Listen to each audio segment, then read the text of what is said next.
Hello and welcome to CATSweek. I'm Annalise Poorman. At the Monroe County Commissioners meeting on May 18th, Board of Health Director Penny Caudill shared that cases of COVID-19 are still in the low advisory category, but warned that we are on the verge of reaching the medium advisory level. So we have been on the cusp of that 200 per 100,000 that determines whether or not you are low or medium, along with the hospitalizations. So we'll have to see tomorrow what comes down, whether we are just under that 200 and remain low, or whether we move to medium. The CDC recommendations between low and medium are really not very different. All of the levels encourage vaccination, staying up to date with your COVID vaccine, testing as you need to. So if you're symptomatic, we know right now a lot of the cases, people are not having much of any symptoms. So if you are a contact, please, if you're up to date with your vaccines and you are exposed, you don't have to quarantine, but you should be wearing a mask and test after 5 days of that exposure. So following those testing procedures is important. And then, the other is in medium.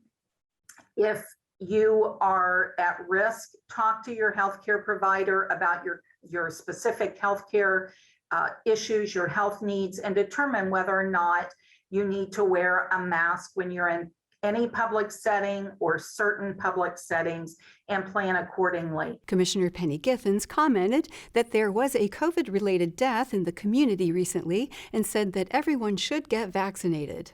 Yes, on the front page of today's local paper, they gave not only the infection rate locally, but the fact that there had been a local death over the past week. And so it's still out there. We have to be aware of this. Absolutely. So please take precautions and get vaccinated. Next, the commissioners heard from Deputy Director of Emergency Management, Justin Baker, about a grant the Monroe County Emergency Management Department received from the Duke Energy Foundation. Good morning. Thank you for having me this morning. Okay, so last month, the Emergency Management Department applied for a grant with Duke Energy Foundation, and we were accepted after the process. And we received $5,000 total for the grant, and this will go towards our county outdoor warning system, the tornado sirens, to help with any cost to replace or to fix any issues that we may have. Commissioner Julie Thomas asked about an alert that residents received informing the public that sirens will be running at different times to check for repairs. She also asked how much longer they can expect to hear them.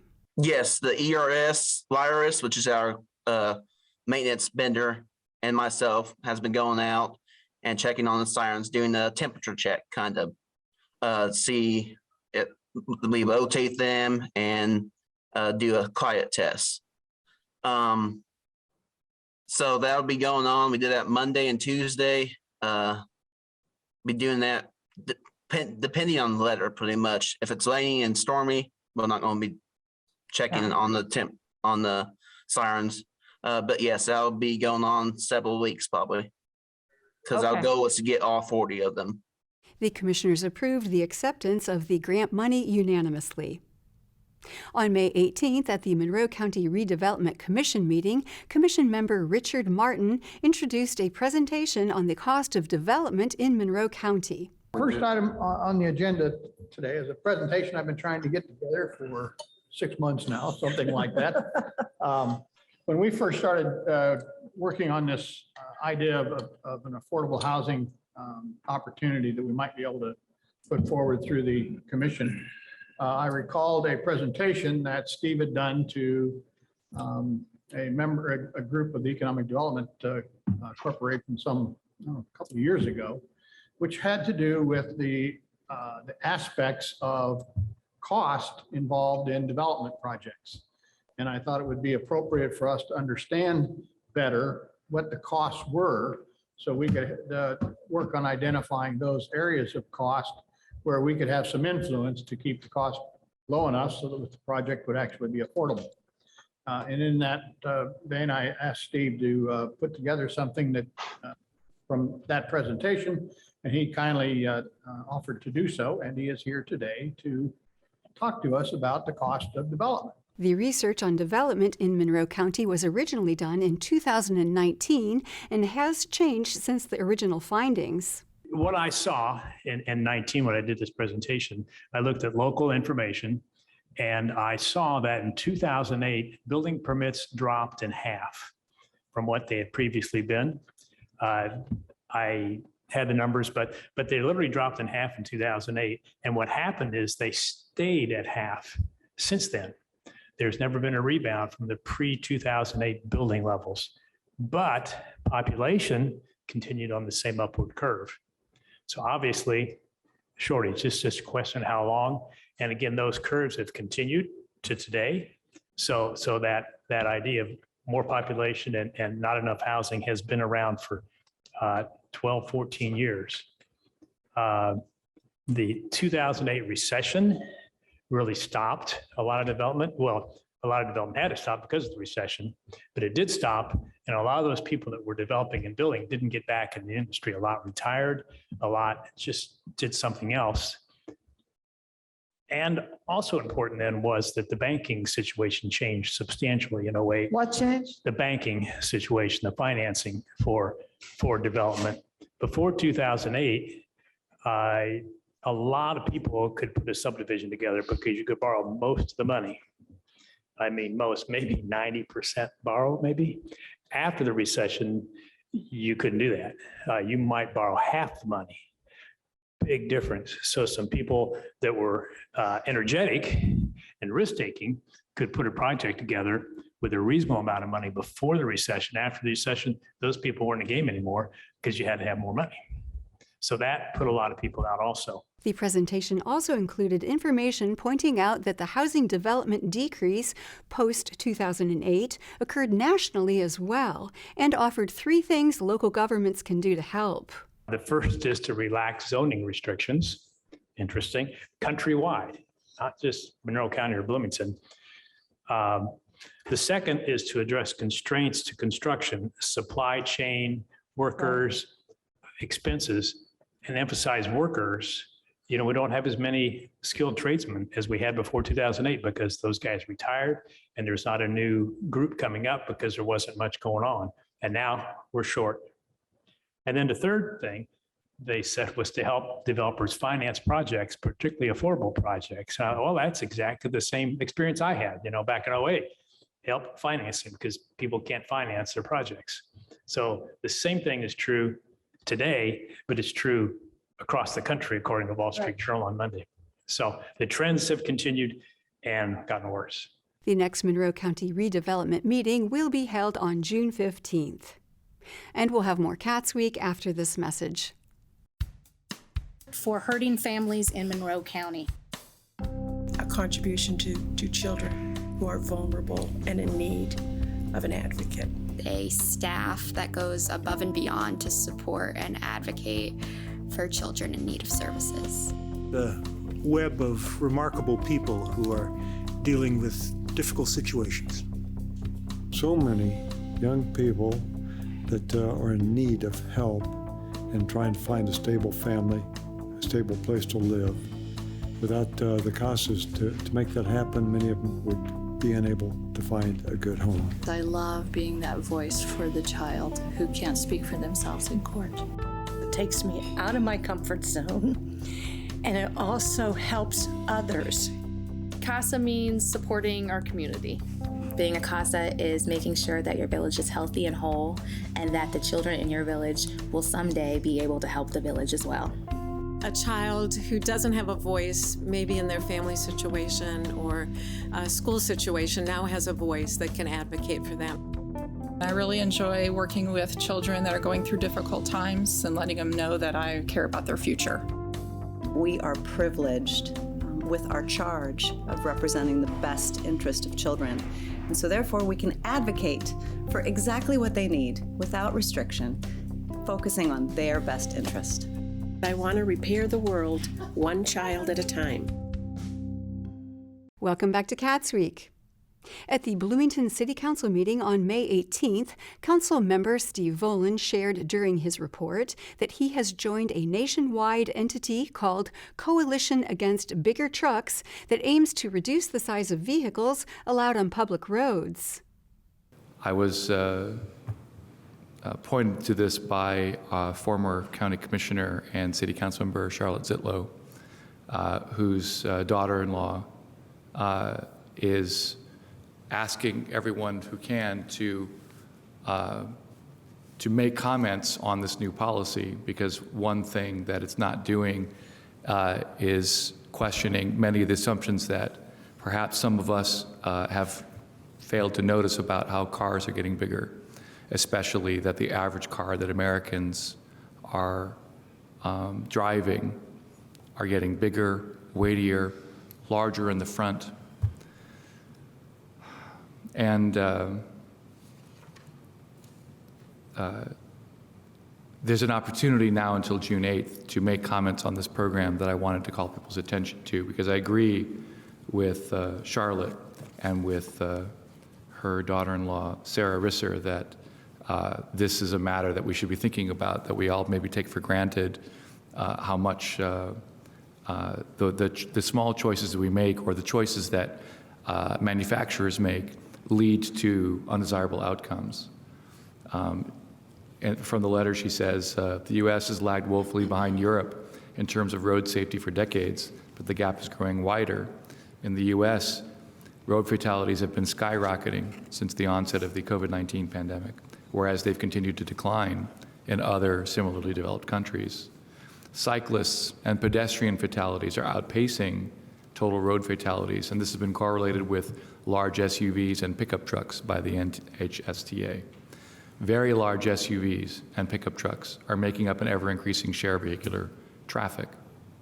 Larger vehicles are 2 to 3 times more likely to kill a pedestrian than smaller models due to their weight, height, and aggressive front-end vehicle design.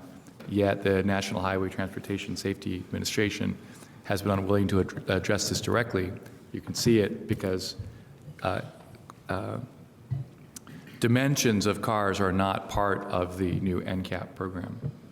And in case you don't have the context, Sarah Risser's son and Charlotte Zitlow's grandson, Henry Zitlow, was killed 3 years ago driving a Subaru Forester on a Wisconsin highway when a Dodge Ram truck towing a Ford Fusion that whose trailer didn't have brakes and was not connected properly to handle its weight, struck and killed him and destroyed his car.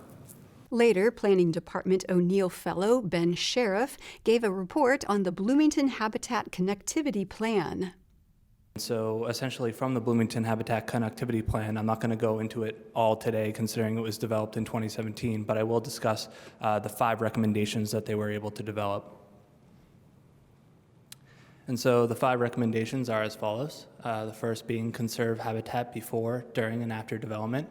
2, prioritize the habitat potential and permanent connectivity of an area when making land use decisions. 3, connect isolated areas of habitat by producing green space corridors. 4, enhance habitat quality in stable areas.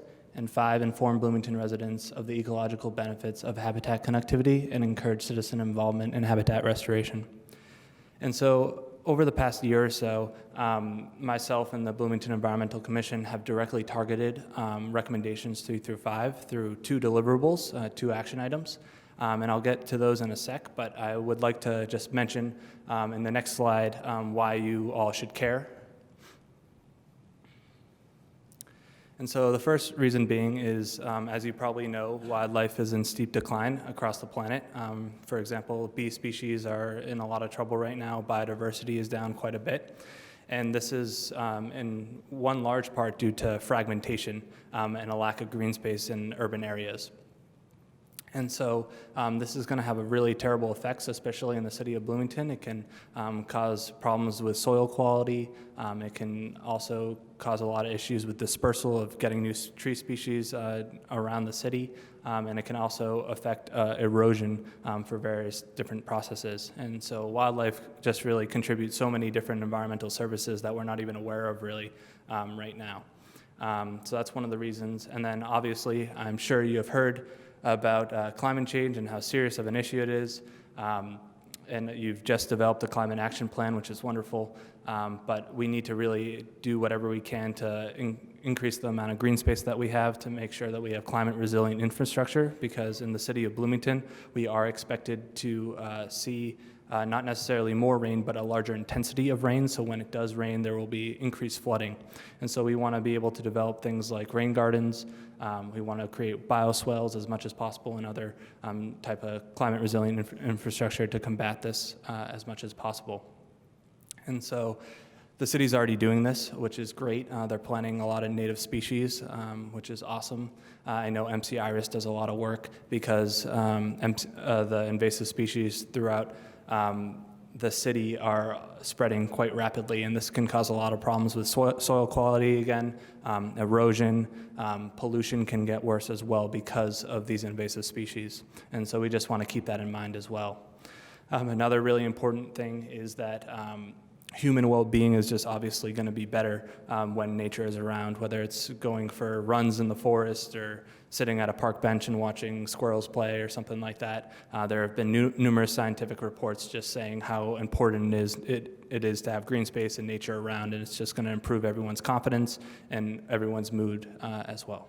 Sheriff said that their goal is to connect the 3 areas of green spaces around the city with green corridors by engaging with public landowners. He will be graduating soon and will not be able to keep working on the project. However, he hopes that the next O'Neill Fellow will continue with the next steps. We do need to find other funding channels to allow people to purchase native species, because we don't want it to be a barrier for people to not be able to afford buying some native species, which we do have funding for. I'm just not entirely sure how much we'll be able to fund once this plan hopefully takes off. So we'll have to explore that in future meetings. Sheriff also recommended that aerial imaging be taken soon to get a picture of what the city currently looks like in terms of wildlife connectivity. At the Monroe County Public Library Board of Trustees meeting on May 18th, Director Greer Carson gave an update on library services this month. We have a new streaming platform dedicated to children's video. This is called Just for Kids Access Video. Offers over 11,000 individual videos, and this is a great supplement to our Canopy Kids platform. This features PBS, Sesame Street, Reading Rainbow, Wonderscape, and many other producers. Our physical collection use and meeting room use are both sort of rebounding relative to the beginning of the pandemic, so we're seeing our highest numbers since the onset of COVID back in March of 2020. Our yearbook digitization project is in the soft launch phase. So if you recall, a few months back, we talked about this when Steph Niemeyer gave an ACS presentation. We've been working on the yearbook digitization project for quite a while. We have enough of those yearbooks fully scanned and browsable and searchable that we have that website accessible under our e-library local history link. We call it a soft launch now because we still have some OCR related work to do with these images to make them fully searchable. So we're not doing a big campaign just yet, but it is accessible. We're hoping we can do more of a full-on campaign and raise a lot of awareness about this collection maybe in a few months. But it is accessible if you go to our website and you go to local history resources. You can find the yearbooks there. So. Our Teen and Outreach Services partnered with Jackson Creek Middle School to present a VR program for students focusing on computer science and haptics in consumer-based technologies, which was very successful, and a nice little patron anecdote there that you probably saw in the report. We also have a great anecdote from a Vital patron and some great overall use statistics from Vital, which is good, also good to see as it's rebounding from the beginning of the pandemic. And this is not in the report, but I'd like to say that we're very proud of our material handlers. They have turned an 80-cart backup around in about a week to get it down to about 10 carts. And for anyone who's ever shelved carts in a library and knows that children's materials, for example, are a lot harder to shelve than everything else, will understand why that's very impressive. So we're very proud of them and grateful for the hard work they've been doing. Board Secretary Kari Essery commented on the report, sharing that she was surprised to see the number of daily visitors at the library. I just wanted to highlight a couple statistics, 3 statistics that I thought were very interesting from your report. The daily visits average 1,439 daily visits. The daily digital items downloaded are 2,295 per day. And the daily physical items, 3,882. This is a busy place. Board member Nichelle Whitney Wash asked Carson for an update on the staff's morale after they received a complaint about issues in the workplace. Carson responded. No, things are going very well. We've been talking with a lot of staff who are sort of involved or aware of some of those concerns, and certainly with the managers involved in that. So there's been a lot of support, and I think I can say safely in a morale improvement over the last couple of weeks, without going into the details as to why. Some of that is related to the comment on the material handler's work, for sure. The reference to the other community engagement email that we saw is one of those sort of repeat situations with certain patrons where we have kind of a long-standing history with them and trying to communicate with them effectively, and we're going to continue to do the same thing with that individual. Which is kind of a way of saying you can expect to hear more from that individual. So, yeah. Good. Yeah. Clarifying question, because I'm new. So I saw one of the emails said that we restrict access to services for a period of a month. Can you give me more insight into how we come to that conclusion? Like, what prompts a person's restricted access to the library? That's a great question. So this has to do with when we decide to ban a patron based on a particular behavior or set of behaviors. So it's connected to our behavior policy, and it outlines what a ban means and why we would issue a ban and what an appeal process is. So a more detailed answer to that, I'd like to talk with Brian, our building services manager, about sharing that. And this might be something that we want to talk about, as a group, and just kind of reviewing why we have policies that include potential bans based on patron behavior and how we've managed that process, over time and how we've refined it and so on. The next Board of Trustees meeting will be held on June 15th. And we'll have more CATSweek after this message.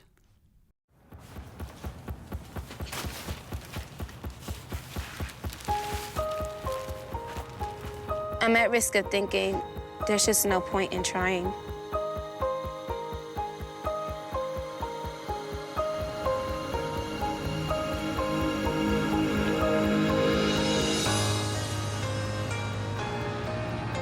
I'm at risk of looking in the mirror and hating what I see.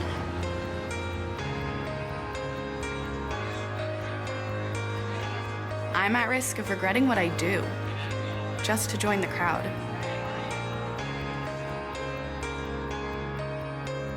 I'm at risk of being told not to tell.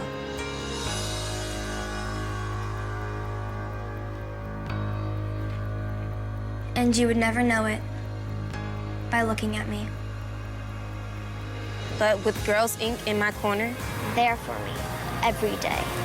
believing in me, Showing me what's possible. I can be strong enough to respect myself and my body. to say I can rather than I can't, To say no with no apology. To be a leader. to finish school, To own my future. To break the cycle. Girls Inc. believes every girl can succeed. That's why the trained professionals of Girls Inc. are there for our girls every day, supporting, mentoring, and guiding them in a safe, girls-only environment. Building bonds that last for years and change that lasts a lifetime. Girls Inc. gives girls the tools they need to boldly face challenges, to resist peer pressure, to be the first in their families to go to college, to beat the odds.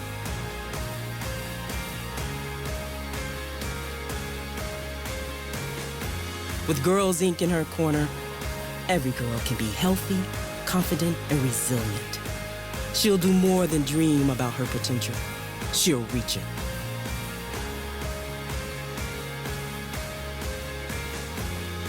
With you in my corner. With you in my corner, I will not be another statistic. I will fight for myself. For my future. With you in my corner, I will win. Fuel her fire and she will change the world. Girls Inc.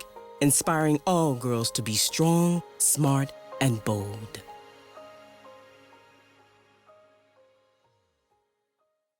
Welcome back to CATSweek. At the Bloomington Plan Commission meeting on May 16th, Assistant Director of Planning and Transportation, Jackie Scanlon, presented an update to the fee schedule, which she said has not been updated since 2013.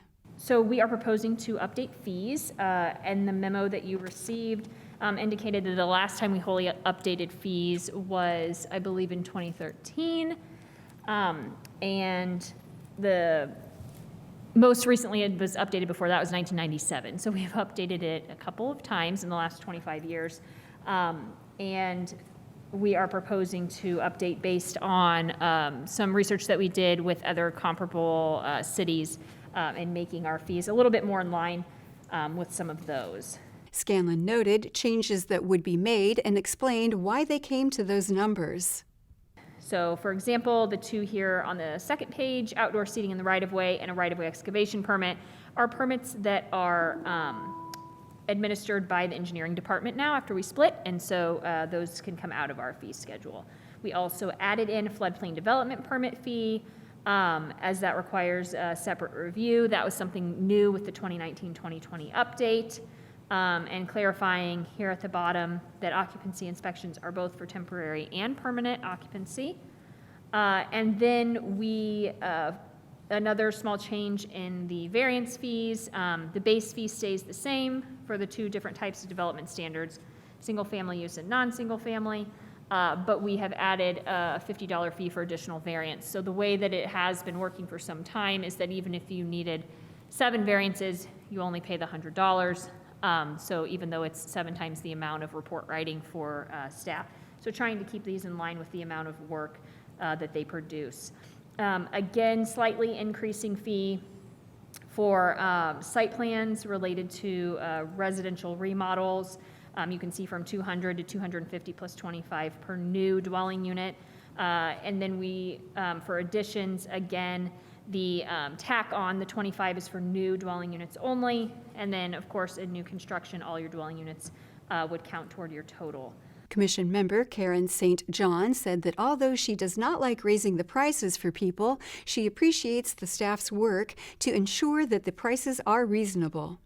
I don't love raising fees on people, but things cost money, and it costs money to do things the right way and to get things done. So I am grateful that the city has done a good job to figure out if we are if the city is charging way too little, and to align that with also the actual cost of, or at least the perceived actual cost of conducting this activity. So thank you for doing that. So I will motion approval of the planning and transportation fee schedule as presented, with the change that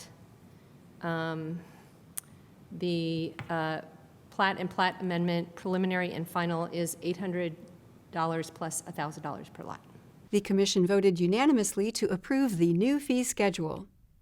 And that is all for CATSweek. Thank you for joining us. For CATS and WFHB, I'm Annalise Poorman.